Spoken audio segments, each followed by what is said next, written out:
It got dark sooner than expected, and Sistroya had to slow down. All it would take was one stumble, and the water gathered in the shallow wooden dish would spill. Sion had been working by the device for 2 days now, refusing to leave to cool himself off in the cold. Sistroya was getting worried, but he had a point. They were lucky to have found the device already. They should not waste any time. They hadn't eaten anything in a week, and they were already feeling the effects of it. Sion sat hunched over the ground, scribbling in dirt with a stick. She gave him water to drink and used a wet cloth to cool his skin at least a little. He put on his mining hat and turned it on. The light bulb flickered, threatening to die on him, but it didn't give up just yet. He could work through the evening again.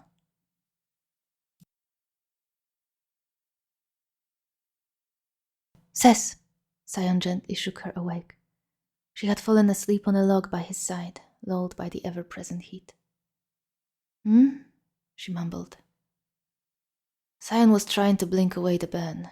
The dry air had no mercy on the eyes. It was dawning already. He had to have been up all night. I think I got it, he said. I think I understand.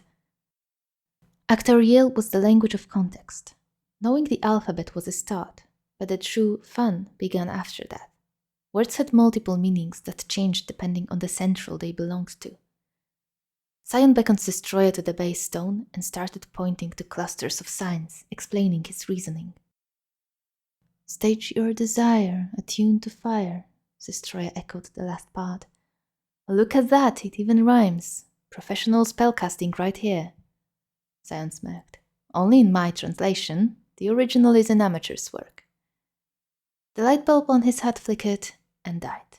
He took off the hat and shook it, but the thing was done for good this time. Well then. Timely. The strangest part was that the entire text spoke only of the time bending. However the scorch had been caused without a binding incantation was a mystery. So basically, Sistroya said, you make a wish, and if it's burning enough, you can safely pick up the rock. But you have to, how did you say it? Recklessly, boundlessly trust the flames. Sion quoted the text. Ah, yes, that sounds reasonable, Sistroya shook her head. She crouched beside the device and tilted her head to examine the concave lettering in the crappy sunrise lighting. Most of the writings were etched in the base stone with a sharp tool, but one word was straight burned into it. Agareth's name. According to Sion, it had been written with the very stone no sane person would ever want to touch. So here's the question, assuming you got it right. Agareth is the source of the spell. Sistroya began to count the points on her fingers. He must be.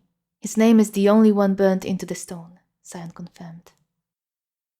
Okay, so if he is killed, the spell goes away. Just never happened. The original timeline is back, all's great. Yes. And we can't kill him in this timeline because, well, this timeline is shit and we would sooner survive a lava bath. Sadly, yes. But, Sion, if we go back to the point of divergence, won't we simply override him? The him who crossed the portal? In theory, it could happen, Sion nodded. If that's how the device works, then the second one of us tries to create the third timeline on top of Agareth's one, it will all disappear, as he will disappear. Sounds easy. Why do I have the feeling that's not going to be the case? Any magic that has something to do with time always has a buffer, a grace period of sorts, when two of layers, slowdowns, what have you, overlap, Sion said. I assume the same may be true for the timelines, so the divergence point isn't a second, but maybe a few hours, a day perhaps? I see. Okay, no more immediate questions. You want to talk about anything? Sion shook his head. He was stressed. The reality of the insanity of their plan was probably hitting him quicker than Sistroya, who still held on quite well. You have to go first, by the way, he said. I will guide your hand to help you write your name in Actoriel. We can't risk a mistake here. Yeah, okay. Sestroya stood up and walked over to the rock. So now be extra clear about what I have to do here. Something tells me I'll get 2 shots at this at most. She wiggled her 2 hands at Sion. Though, on the bright side, if she did do it wrong, at least this annoying burn on her palm would be gone. Sion tensed up. I don't feel good about it, he admitted.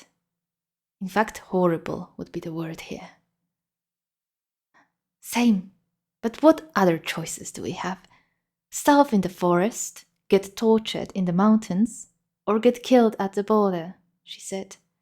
Oh, we can also get flayed alive in Memn. Yeah, I think I'll make a wish to the rock and hope it's a hard genie.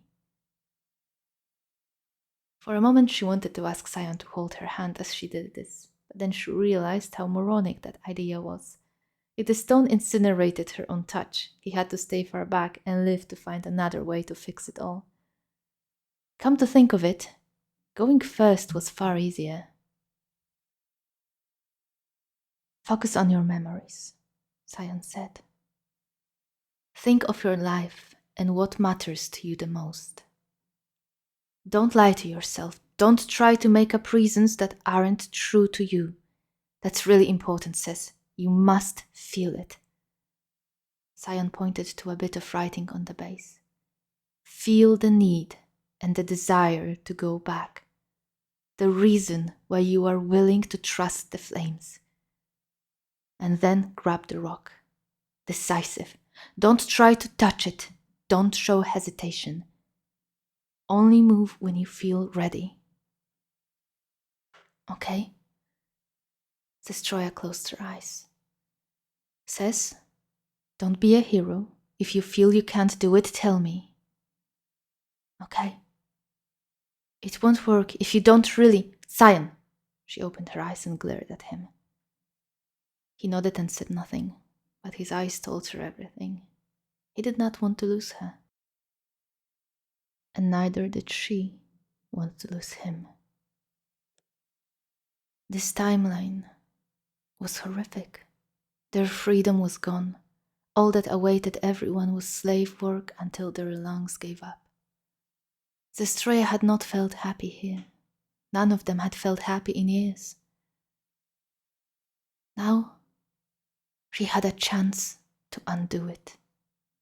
Bring back their original lives. All she needed to do was want it with an unwavering, burning desire. But in the original timeline, she hurt too. And now that she had all of her memories back, she didn't know how to detach herself from them. You will be happy there one day. It's not everything. Love is not everything. You have perspectives there, hopes, freedom. And yet, she didn't feel free. She hurt, and she didn't know how to stop. But it was so simple. Change one pain for another. What did it matter how she suffered? The others would not be living a nightmare. She knew that, and she wanted to do the right thing. But though it was a choice she'd make without hesitation, were she simply given the option to choose, this rock demanded more than a conscious decision. Nothing felt strong enough. Until she opened her eyes and saw Sion's thin, pale face. His eyes fearful, yet so hopeful. He had what the stone needed. A desire, a wish, a noble pain. Memories worth everything, even if not to Sestroya. I don't want Sion to suffer anymore, she mouthed her inaudible answer and reached for the stone. It was smooth, like silk, nearly slipping out of her sweaty hand. The waves of warmth surged through her forearm and deeper into her body.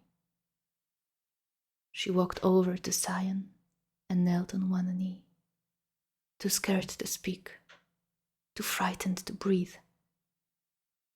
He palmed her hand, the only barrier between him and the burning gem.